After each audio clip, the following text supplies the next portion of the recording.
The fog never lifted from the hills of Čachtice.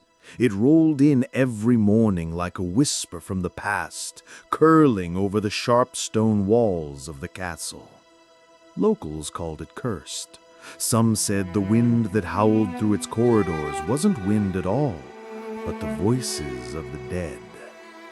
Yet within those walls lived a girl, no older than 10, who would one day become the most feared woman in Europe. Her name was Elizabeth Bathory. Born in 1560 to a powerful Hungarian noble family, Elizabeth was born into wealth, privilege, and ancient bloodlines.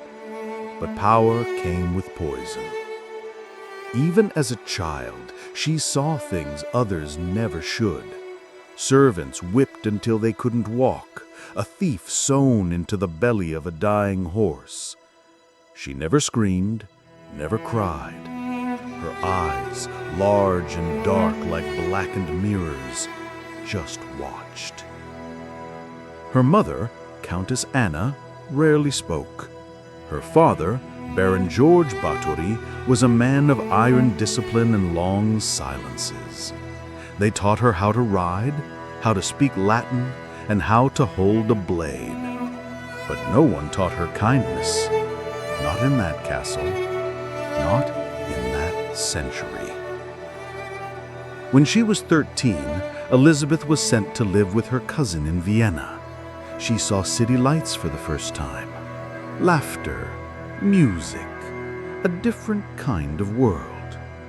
But beneath her velvet gown's bruises hid reminders that the Bathory name carried not just power, but expectation. She was to marry, to obey, to rule a house with silence and strength. And when she returned to Čachtice Castle as a bride, the fog seemed even thicker. Ferenc Nadasdy was a soldier long before he became a husband. He was tall, scarred, and cruel in ways that men applauded. He led battles against the Ottomans, returned with Turkish heads on spikes, and was known across Hungary as the Black Hero. Elizabeth was 15 when they married. He was 10 years older. Their wedding was not about love.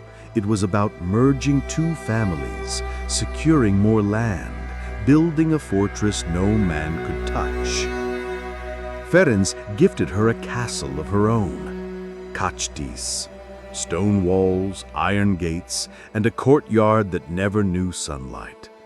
She wore a red veil, and when the door closed behind her, it echoed like the toll of a church bell. Ferenc was gone most of the year, fighting, bleeding, conquering. But he left her with something, a gift, in the form of a diary. In it, he wrote how to punish disobedience, how to torture without leaving marks, how to make pain feel like discipline. Elizabeth read it every night. The servants said she changed when he left. Her voice got softer, her orders more precise. A dropped spoon could earn a beating, a crooked stitch, a cut. The castle grew quieter, as if it feared her. And yet beneath it all, she smiled politely, her skin pale, lips red, eyes empty. She was learning how to be alone, how to rule like a man in a world that only feared monsters. And one night during a storm, she made her first cut. The girl's name was Clara. She was young, maybe 14, and sewn the Countess lace sleeve incorrectly. Elizabeth said nothing at first, just studied the jagged stitch. Then she nodded. "Come with me," she whispered. They walked through the stone halls in silence, down into the cellar, past barrels of wine and dried herbs. The floor was wet from the storm. Rain dripped through cracks in the wall. Elizabeth held a small blade. the kind used for embroidery. One slice, a thin, clean line across the girl's forearm. Clara gasped, not a scream, just surprise. Elizabeth stared at the blood. It shimmered like rubies. She dipped 2 fingers into it, rubbed it on her own skin.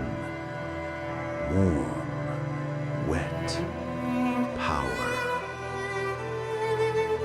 The story would grow, of course. Over the years, that cellar would see dozens more, then hundreds. Girls brought from villages for work. Peasant girls, servant girls, orphan girls. They vanished behind the iron doors, and only silence came out. Whispers spread the Countess drank blood, that she believed it kept her young, that the walls of Čachtice were soaked in red. But Elizabeth denied everything. In public, she was still elegant, charming. She donated to churches, nursed the sick. She kissed children's cheeks. But at night, behind those locked doors, the cuts got deeper, and so did her madness. The mirror didn't lie. At least that's what Elizabeth believed. Every morning she stood before it, tall, statuesque, skin like ivory polished with rose oil. No wrinkles, no sagging. The townsfolk said she hadn't aged in years. Some called it witchcraft, others called it God's blessing. But the truth sat in buckets under the castle floors. The killings had become ritual, choreographed, beautiful in their horror. Girls were chained to iron frames, their screams swallowed by the thick stone walls. Blood was collected in bowls, brushed on her face with silver combs. She smiled as it dried, convinced it made her young, timeless. The fear outside the castle grew like wildfire. Villages emptied. Parents hid their daughters. Priests whispered prayers behind closed doors, but no one dared confront the Countess, not openly. She had money, soldiers, influence. She dined with kings, wrote letters to the Pope. Her cousins were bishops. She was untouchable. Until one day, a girl escaped. Her name was Daria. She ran barefoot through the woods, bleeding, shaking, eyes wide with terror. She found a monk, Father Miklos, who wrote down every word she said, what she had seen, what she had suffered. The iron chair, the needles, the baths. And for the first time, the truth had a witness. The king heard, and he listened. Soon an army of priests and guards rode for Čachtice. It was winter when they came. Snow covered the courtyard like a funeral shroud. Elizabeth stood at the window, watching the soldiers ride through her gates. She didn't run, didn't scream. She simply turned away, brushing her cheek with rose water, and whispered, "Let them see what they've come to see." Inside the castle, they found the bodies, dozens, some half buried in the garden, others stacked like firewood in the cellar. The walls were stained with handprints, rusted chains hung like necklaces from the beams. The trial began weeks later in a nearby town, but Elizabeth never stood before a judge. She was too noble, too powerful. Instead, her servants were tortured, their bones broken until the confessions poured out like rain. One said she killed 200 girls, another over 600. The number didn't matter. What mattered was the truth could no longer be hidden. Her name was stripped of titles, her lands taken.